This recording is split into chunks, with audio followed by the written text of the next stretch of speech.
Bonjour, nous lisons aujourd'hui le chapitre 14 du Deutéronome qui nous fait renouer avec les prescriptions rituelles. Alors, l'idée est toujours la même. Tout Israël en tant que peuple élu ne peut pas se comporter avec Hachem comme le font les nations avec leurs idoles. Les chapitres précédents insistaient sur l'intégrité du corps de tout Israël. Or, c'est précisément en tant que corps vivant qu'il lui faut poser des actes rituels. Le propre d'un groupe constitué, vous prenez un clan, un peuple, une famille, comme vous préférez, c'est en effet de poser des actes qui tissent, qui soudent leurs membres comme un seul corps. Voilà un rite. Donc, c'est précisément en tant que corps que tout Israël doit maintenant poser de ces actes dont le chapitre 14 va pour une part s'emparer.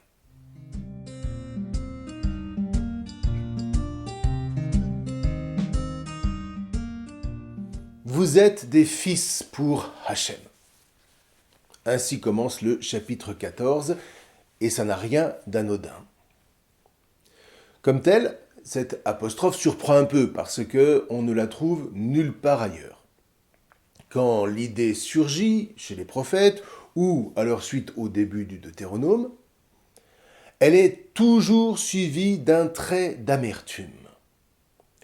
Hachem t'a porté comme un homme porte son fils, et malgré cela, vous n'avez pas eu foi en Hachem, votre Elohim. Or, vous voyez, ce genre de séquence ne consiste pas en une plainte. Elle signifie que l'alliance entre Hachem et tout Israël n'est pas contractuelle. Elle est charnelle, elle est intime, elle est viscérale. Elle relève de cet entre-deux qui, pour invisible qu'il soit, s'inscrit tellement dans le réel qu'il se révèle indissoluble. D'où la mort, la désolation, la malédiction, dit le Deutéronome, qui sont à la clé dès que le peuple fait mine de divorcer de cet entre-deux. Alors, cette affirmation de la paternité divine est en fait d'une puissance infinie. Elle est le fruit d'une contemplation du mystère divin que jamais aucune philosophie ni aucune autre religion, de quelque lieu ou quelque époque que ce soit, n'ont jamais su envisager. On touche là au cœur de ce que représente le religieux au sens fort. Vous voyez, la religion, ça n'est pas simplement cette catégorie sociale à laquelle a voulu la réduire le 19e siècle matérialiste. La religion, c'est cette vertu, c'est-à-dire cette force intérieure conférée au peuple du fait de son ouverture intime au tout autre, à l'être qui fait être. Et toute l'Antiquité moyen-orientale, tout le Moyen-Âge chrétien, vit le religieux sur ce mode vertueux. Or, dans la Bible, cette ouverture religieuse a une réalité plus vaste que soi, vous voyez, plus vaste que l'individu ou même que la nation, plus vaste que la génération ou l'ère. Cette ouverture religieuse biblique a ceci de spécifique qu'elle est charnelle. Voilà ce qu'essaye d'exprimer cette relation paternelle et filiale entre Hachem et tout Israël. Vous êtes des fils pour Hachem. Elle ne concerne pas seulement le roi et le dieu du clan, comme pour toutes les nations antiques, mais le peuple tout entier comme un seul corps et Hachem, son Elohim. Cette relation n'a définitivement rien de formel. Elle vise la communion. Et qu'est-ce que vous voulez, la communion? Bien, ça secoue parce que ça oblige à abdiquer le fantasme d'une autonomie absolue, d'un pouvoir illimité de la raison qui se veut souveraine et dont l'histoire montre qu'elle mène toujours et irrésistiblement au despotisme, au meurtre de tous ceux qui font mine de s'opposer à la suprématie de cette raison. Et voilà le point que touche l'affirmation de la paternité de Hachem. Cette alliance, cet entre-deux est là pour secouer tout Israël, pour le travailler de l'intérieur en l'attachant viscéralement à un autre que soi, à un tout autre, qui ne peut pas relever de l'imagination humaine parce que cette imagination est incapable de sortir du futur qu'elle tente pathétiquement de programmer, de maîtriser, alors même qu'elle ne maîtrise rien. Puisque l'avenir viendra toujours de quelque manière que ce soit contrecarrer ses plans. Pour l'imagination, le divin, entre guillemets, n'est envisageable qu'à partir d'elle-même. Parce que l'imagination est incapable de penser quoi que ce soit de tout autre qu'elle-même. Puisque par définition, le tout autre, eh bien, c'est l'inimaginable. Ce que l'imagination divinise, prenez toutes les théogonies égyptiennes, grecques, mésopotamiennes, aztèques ou tout ce que vous voulez, ce que l'imagination divinise, ça n'est jamais que son propre délire de toute puissance. Du coup, elle se fabrique un fantasme de surhomme souverain qu'elle appelle Dieu et qu'elle cherche à imposer au peuple dont elle veut prendre le contrôle. Rien de plus. Et ça vire nécessairement au cauchemar. Rien de ça pour la Torah, qui ne vise pas la conquête des autres, mais la conquête de soi, avec le secours actif de Hachem.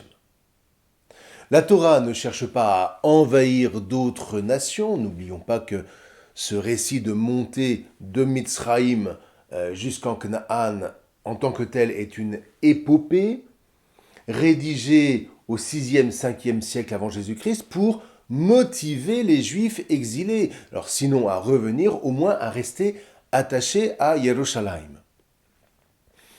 La Torah vise à édifier un peuple dont le ressort intime vital est avant tout l'alliance, l'élection dont il est l'objet, et qui l'attache à son Elohim comme à son père. Vous voyez, cette élection se révèle, et il ne faut décidément jamais l'oublier, être paternelle. Comme pour signifier que ce qui fait vibrer ce peuple, ce qui lui est parlant, ce qui le fait se sentir vivant, est en fait non pas tant la vie en soi, que la transmission de cette vie de père en fils, à commencer par l'alliance entre Hachem comme père et tout Israël comme fils. Une alliance qui se déploie de génération en génération, encore une fois, au plus charnel de la vie de ce peuple, à savoir la famille. Pour la Torah, la famille n'est pas simplement un groupe social naturel.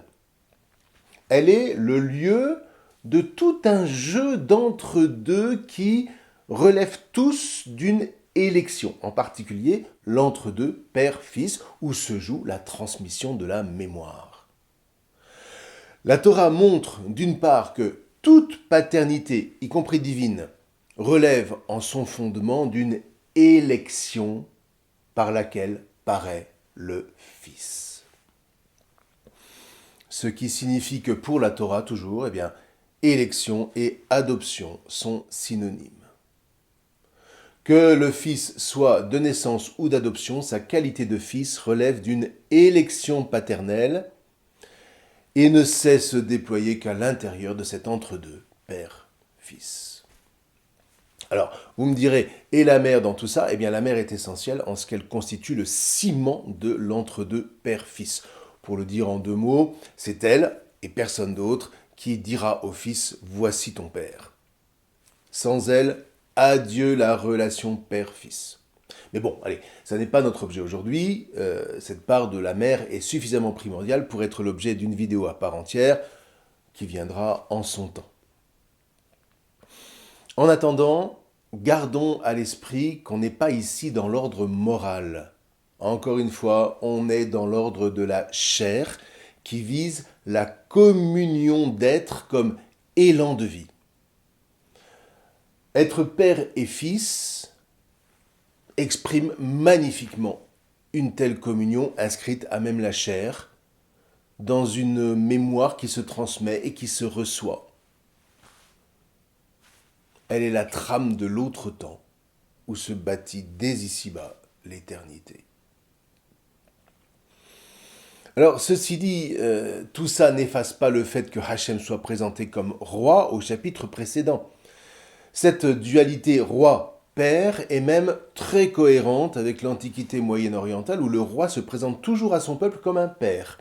D'une part, celui qui cadre et qui protège le roi, et d'autre part, celui qui veille sur la mémoire du peuple, le père. Donc il n'est pas anormal que, passant du chapitre 13 au chapitre 14 du Deutéronome, les scribes passent de la royauté de Hachem à sa paternité. Mais entendons bien cette différence essentielle qui veut que, contrairement aux rois des nations qui déclarent avoir été choisis par leur Dieu pour régner sur un peuple qui, de ce fait, leur doit allégeance, ici, c'est Hachem en personne qui se présente comme roi. Il ne choisit aucun roi subalterne qu'il appellerait spécifiquement mon fils. Alors, à la rigueur, Shlomo, en 2 Samuel 7. Mais comme on l'a dit au début de notre enquête, ça se terminera dans l'infidélité avec des conséquences tragiques pour tout le peuple des adorateurs de Hachem. Maintenant, pour comprendre de l'intérieur en quoi consiste le fait d'être fils de Hachem, là, il faut lire les psaumes. Les psaumes sont en fait très intimement liés à la Torah dont ils constituent la réponse priante à cette parole divine portée par la Torah. Dans le fil de ce qu'on vient de voir, les psaumes constituent en fait le parcours initiatique que le Père ouvre avec le psaume 1 en invitant son Fils à se laisser éprouver par l'élection au fil des 149 psaumes qui vont suivre. Seul celui qui consent à être ainsi initié, secoué, dit autrement, seul celui qui fonde son existence en se laissant façonner par les psaumes récités inlassablement du premier au dernier, seul celui-là sait ce qu'être fils signifie en vérité. Et comprenons bien que dans l'Évangile, quand on nous dit que Jésus se retirait dans un endroit désert pour prier, eh bien ce sont les 150 psaumes qu'il récitait. Et en ce sens, il se percevait comme véritable fils de Elohim, et il se laissait habiter, il se laissait façonner, et même il se laissait secouer par les psaumes. C'est d'ailleurs un psaume qui constituera une de ses toutes dernières paroles sur la croix, signifiant par là que c'est bel et bien le Fils qui remet son esprit dans les mains du Père. Alors le verset est paradoxal. Eli, Eli, pourquoi m'as-tu abandonné? C'est le début du psaume 22. Mais en réalité, cette citation n'est paradoxale que pour ceux qui ne connaissent pas les psaumes, car en lançant ce cri, eh bien, c'est tout le psaume qui va se dérouler et c'est toute la communion entre le Père et le Fils qui s'exprime au cœur de l'épreuve que traversent l'un et l'autre. Et c'est ainsi que le psaume se termine. J'annonce ton nom à mes frères. Au milieu de l'assemblée, je te loue. Vous, les craignants, Hachem, louez-le.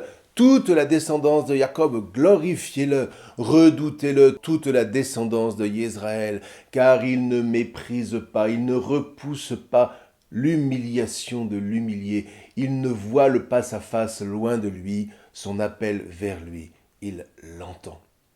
Eh bien, voyez, dans ce premier verset que Jésus va prononcer sur la croix, c'est tout le psaume qui est contenu. Mais évidemment, si on ne fréquente pas les psaumes, si on n'est pas habité par eux, c'est impossible d'entrer dans ce mystère des paroles du Christ en croix. Mais bon, quoi qu'il en soit, bien retenir ce principe auquel Jésus ne cherche absolument pas à échapper, tout au contraire, se dire fils de Hachem ne va pas sans secousse, sans un consentement courageux et humble à se laisser frapper par l'avenir où le Père manifeste sa présence et transmet son alliance pour que le Fils choisisse en vérité de ne pas accaparer pour lui seul cet héritage. Alors oui, la croix est absolument injuste, elle est révoltante. Cette frappe est d'une violence absolument inouïe à l'encontre du Christ que cette citation du début du psaume 22 rend encore plus prégnante. Mais rappelons-nous ces paroles du prophète Yeshayahu. Nous l'avons estimé frappé, meurtri par Elohim, affligé. transpercé par nos rébellions, meurtri par nos fautes, la sanction de notre paix est sur lui, et nous voilà guéris dans ses blessures. C'est au chapitre 53 du livre d'Isaïe. C'est en laissant jaillir ce psaume 22, au plus abyssal de son épreuve, à ce moment-là, que Jésus révèle à quel point il ne cesse jamais d'être fils du Père. Malgré les injonctions fébriles du Satan, il ne tombe pas dans l'infidélité. Il vit jusqu'au bout cet entre-deux et c'est en notre nom. Voilà comment le serviteur de Elohim nous réinscrit dans la filiation, nous qui en avions divorcé par le péché. Donc pas si simple d'être fils, mais n'est-ce pas là le lot de toute aventure digne de ce nom? Ça demande un vrai courage, c'est vrai. Mais le courage n'est jamais dans le fond que l'autre nom de la foi. Bref, Hachem est roi de tout Israël, c'est entendu. Lui seul siège sur le trône qu'abrite le sanctuaire de Yerushalayim. Il règne sur un peuple qu'il a lui-même élu et façonné, dont il est donc prioritairement roi. Mais cette royauté est vaine si elle n'est pas adossée à la dimension paternelle qui est posée en exergue de tout le chapitre 14.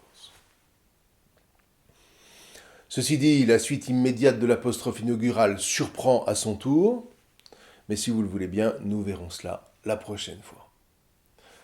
Méditez bien sur ce petit morceau de verset qui commence notre chapitre 14 et vous serez plus à même de comprendre la suite qui viendra.